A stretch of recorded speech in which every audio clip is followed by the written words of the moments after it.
Good day ulit mga bossing. So for today's video magtatanim ulit tayo ng aquatic plants. Gamit lang itong lumang tupperware, no. So kung tutuusin ay basura na to, pero gagawin natin kapakinabang pa yan. So kung meron din kayong ganyan tupperware, wag nyo munang itapon, magagamit nyo pa yan. So dito nga lalagyan ko na ng lupa yan. So kung mapapansin nyo mga bossing, iba ang kulay ng lupa, no?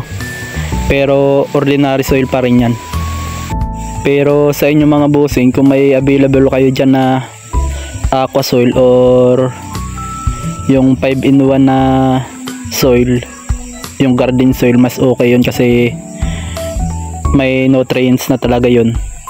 So ayan, pinuno ko lang ng lupa yan kasi para mas makapal yung lupa.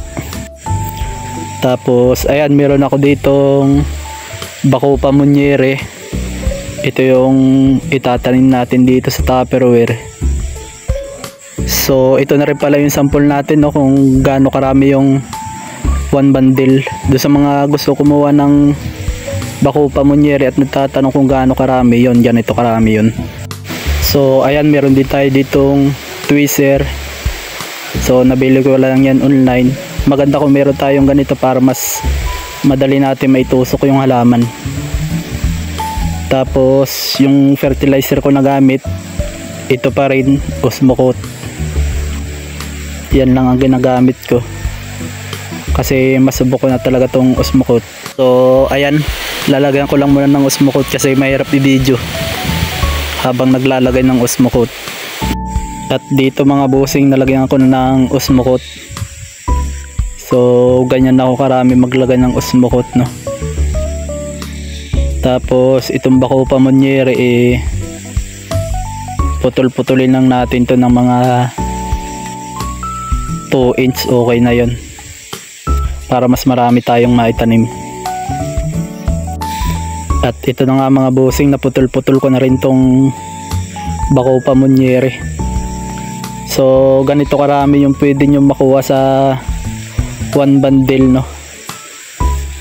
So 50 pesos lang yung 1 bundle. Ganito na yung pwede nyong maitanim. So ayun, itatanim ko na to mga boss gamit itong tweezer. Pakita ko na lang sa inyo mamaya pag nakatanim na. At ito na nga mga boss, no. So tapos ko nang maitanim lahat yung Bacopa Monnieri. So ayan, ang dami nating naitanim, no. Goods na talagang starter yung 50 pesos. Mapupuno nyo na yung ganito kalaking tupperware. So kapag napalago nyo yan, marami na kayo magagamit yan sa pag-aquascape, or kung plano nyo gumawa ng planted tank, ayan, marami na kayo magagamit yan. Tapos kung mapaparami nyo pa ng mas marami, pwede na rin kayo magbenta nyan. So ayan mga boss, inisprayan ko lang yan, tapos ipapatong ko na yan sa medyo mataas na lalagyan para hindi maapakan ng mga manok. So ayun lang mga bossing, maraming salamat sa panonood. Tapos kung kailangan nyo ng starter ng Bacopa Monnieri, message nyo lang ako mga bossing.